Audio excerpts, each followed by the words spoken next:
乡亲大家平安，今仔日是新历的11月19，旧历的10月初5，礼拜四。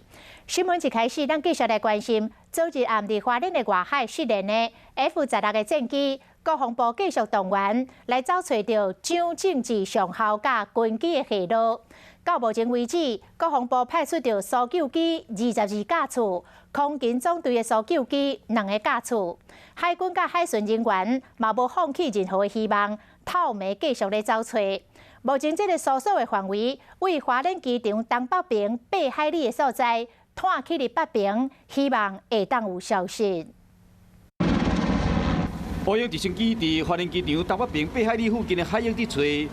蒋正治上校驶 F-16战斗机已经失联超过36点钟，国军依然继续伫搜救，无愿意放弃任何希望。包括记者级的军舰嘛出动伫7千南附近的海域继续伫找。 海巡兄弟嘛为花莲港出发，虽然讲为昨日暝开始到目前为止，救援行动无甚物进展。捌有听讲海上有出现乌油，因为军方讲这只是误传。目前找人范围已经杀向北平。中地的沙坡有安巡人员伫遐轮班搜索，若是有什么物件被冲上花，就会马上通报。依照国搜中心的统计，已经至少派出国防部搜救机22架次。